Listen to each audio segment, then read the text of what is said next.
دوستو، امریکہ اور کینیڈا میں برفانی طوفان کے نتیجے میں تقریباً 25 کروڑ افراد طوفان میں پھنس گئے، جس کے نتیجے میں 19 افراد ہلاک ہو گئے ہیں۔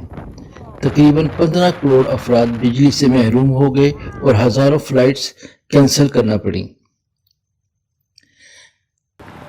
The severe weather has disrupted holiday plans for millions of Americans. Frustration looms as thousands of flights have been cancelled.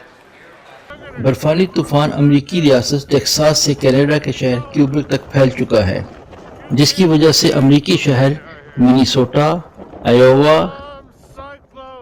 Wisconsin, میشیگن، Buffalo اور نیو یارک متاثرہ علاقوں میں شامل ہیں، جبکہ کینیڈا کے شہر اونٹاریو اور کیوبیک میں بھی حد نگاہ صفر ہو گئی ہے، یعنی تقریباً 32,000 کلومیٹر کا علاقہ شدید برفانی طوفان کی زد میں ہے، جہاں معمولات زندگی بہت زیادہ متاثر ہوئے ہیں۔ امریکی ریاست مونٹانا میں درجہ حرارت -50 فارنہیٹ تک پہنچ چکا ہے، جبکہ مشیگن بھی بری طرح سے جم چکا ہے۔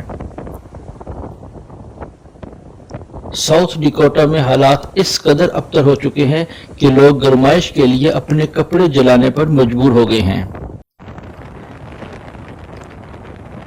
نیو انگلینڈ، نیو یارک اور نیو جرسی میں آنے والے سیلاب کے سبب بجلی کا ترسیلی نظام بھی درہم برہم ہو چکا ہے۔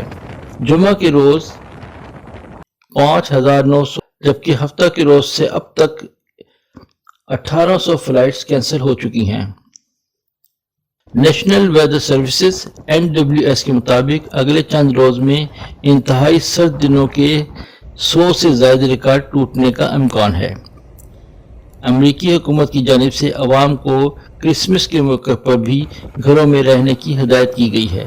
This is really a very serious weather alert here, and it goes from Oklahoma all the way to Wyoming and Wyoming to Maine, and it's a real consequence. So I encourage everyone, please heed the local warning. کیونکہ شدید برفانی طوفان اور انتہائی کم درجہ حرارت ہونے کی وجہ سے لوگ چند منٹوں میں فروسٹ بائٹ کا شکار ہو سکتے ہیں اور ان کی جان بھی جا سکتی ہے۔